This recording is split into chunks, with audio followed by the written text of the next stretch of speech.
right, folks, today we are going to talk about the slip knot. It is the starting point of many crafts. Every crochet project starts with this little knot. A lot of knitting and macrame projects as well. It is a knot that you can tie, tighten, or loosen. And then you pull on both ends, it disappears. Now, here is how to do this. I'm a right-hander. I'll show you how to do this right-handed and left-handed. Make a loop. And pull the yarn through this loop. Pull everything tight. So if I were left-handed, I'd do basically the same thing.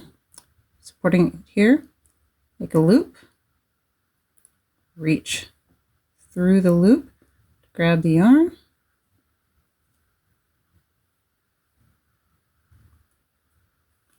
and pull everything tight. Now, when you work, you'll have one end that you can pull. It will not tighten. So this is the tail end. This is the working end. If you pull on this end, it will tighten. That's how you can tell the two apart. If you pull and the loop gets smaller, then that is the working end. You do not want to end up with the short tail end as the working end, because if you're doing a crochet project or something, that just will not work. Now, the upside of this is that it can get looser or tighter. But what if you don't want it to move? An easy way to secure this knot, like if you're making something that hangs and get the loop to just the right size, just do a half hitch, which in this case are half knot. Cross, and the tail under, and then tighten.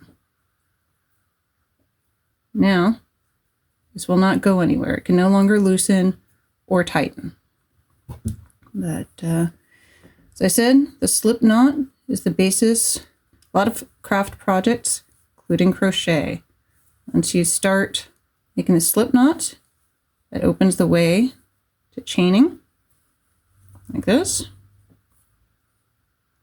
which is the basis for crochet.